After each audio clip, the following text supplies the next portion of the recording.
Today is Wednesday, January 3rd, 2024. This is Gibbs Falls, which is pretty cool. I don't know if it shows up on here. There's a spot. Let me grab one pole. Oops. Like right there where the ice broke, and it's shooting straight out. The water is very neat. This is on Crawford Path. We are heading up today to do Eisenhower, Pierce, and Jackson. And as we drove in, everything was socked in. So we'll see if it lifts or not. It's supposed to be cloudy today, but that doesn't mean that you're necessarily socked in. So we'll see what happens. We are bare booting right now. If I had my rock spikes, I might have them on, but I'm carrying sharp Hatula micro spikes today and snowshoes. So we'll see. I think the area between Eisenhower and Pierce is often better with snowshoes and has a lot of drifting. And same thing with between Pierce and Jackson, especially if nobody's really been there. So here we go. You can see it's almost down to bare ground here. We are just popping out of tree line, and this is new since I've been up here. A little bench, which would have a lovely view over to Eisenhower, but there isn't. And then this is the junction with Webster Cliff Trail right here. So summit of Pierce is up here. Crawford Path continues this way. Here's Webster Cliff right here. It's the hut. Okay, we're gonna head out to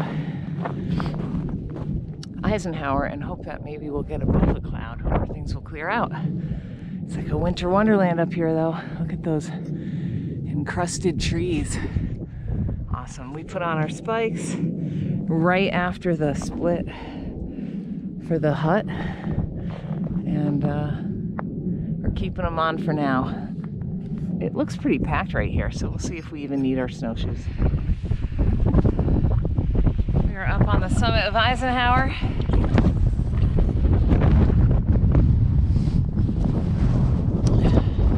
It is socked in.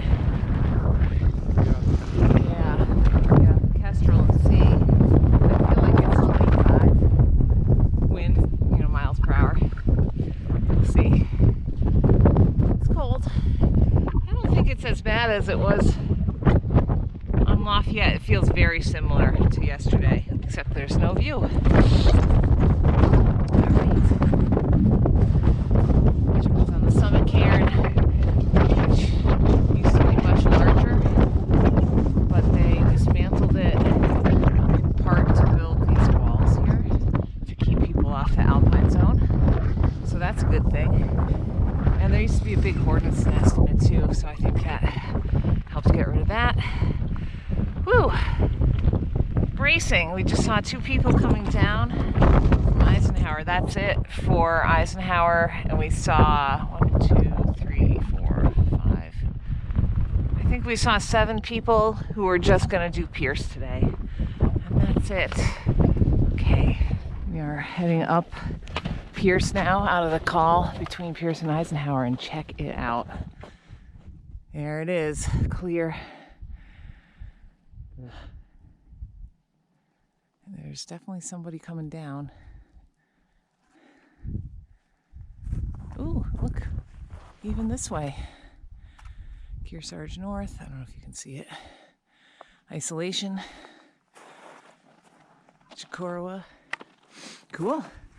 So who knows, by the time we get up Pierce, maybe it will be clear. We are at the summit of Pierce, and it's all socked in again. Let's swing right by you here. Normally out this way, there's a great view of Eisenhower, looking back towards Washington. Nothing right now. And we are going to continue on to Mitzpah Hut, which it looks like it's pretty packed out. Look at at that. Nice. All right. It's 0.9 miles to Mitzvah Hut. We should make quick work of it.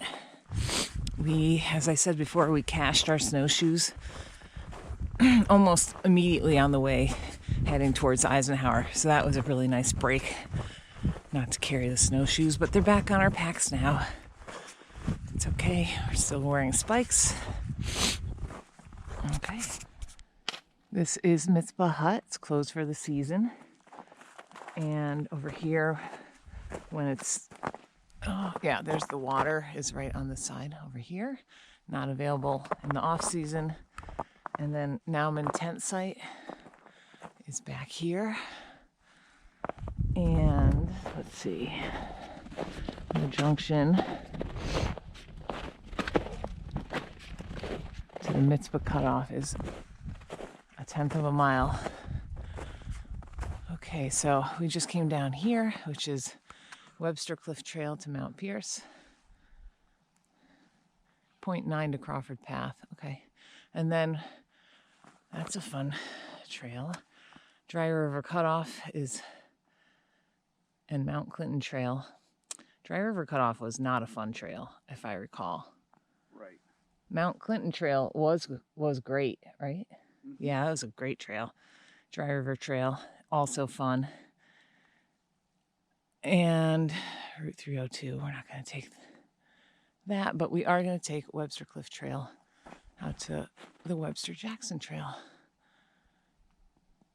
And then we're going to take Webster Jackson down. So we're going to Route 302, but it's not 6.4 miles. It's like 3 miles or something. Okay. Excellent. Still inside of a cloud here, but it's warm and not windy. Pretty. Snow on the trees. Quiet day. It's okay. I'm good with it. We're in the bog. This would be a great view of Washington. And this is the bog area. There's actually 2 of them. This is the second one. Right before you get to Jackson, which is dead ahead. Yeah, you don't want to go off these bog bridges in the summer. The mud is like, I don't even know, crotch deep. Deep. It's weird they're up so high. I don't know why they're up so high. Interesting. Okay, so here we go. One more view back to the bog. Next stop will be the summit. We're up on the summit of Jackson. Yeah, Jackson. This is the summit cairn, which appears to be much larger than it was the last time. When you come over from Mitzvah Hut, you come up this big open area at the end. Come up this way. Wow, there's like no wind here. It's crazy. So we don't have any views, but we also don't have any wind. And then when you walk out this way, you get to the sign. Crawford Notch, 4.8. That's if you keep going on Webster Cliff Trail. Crawford Path, that's where we came from, 2.6. The Hut, 1.7. And then this way, Webster Jackson Trail, 302, at 2.6. So that's where we're headed next. This area right here, coming down, can be a little hairy. Oh, we almost have a view right there of Tom. We do have a view of Tom. There it is. John missed it. Okay. And then if you go out that way, that'll take you to Webster. Okay. Overall, I mean, we didn't get the views, but it was a really enjoyable day. Now on the way out, I probably won't shoot any more video unless we decide to do a little backtrack to the cascade there. Crystal Cascade, is that what it is? Silver Cascade. Look at that. Okay. It's fighting. Maybe we'll get a view on our way down the slab. We decided to come down and check out Silver Cascade, which is looking pretty good. Still has water flowing under it, but looking pretty lumpy. Last spring when we came out, this whole area was just solid ice. It's getting started, and then it still has that log right there. I was very excited when I came out of the trail because this tree was here, and probably it's been there. But I thought maybe that was the one, the big storm might have washed it down, but no. So, anyway, Silver Cascade. And then this is like 100 yards or less maybe from the junction. So if you're ever coming out just to do Jackson and you want to come check it out, I highly recommend it. Very, very close by, but it's also very steep. So just be aware that you're going to descend pretty steeply. And then, of course, you have to climb back up out of that. We left our packs up at the top because why carry them down and then up? There's almost nobody on the trail today anyway. But even if there were people, I mean, hikers don't usually go through packs or anything. And it's so close. Okay, so we're going to be heading out to the car. It should be just a shade over 10 miles, I believe. And it doesn't look like it ever really cleared up, but it was still a wonderful day.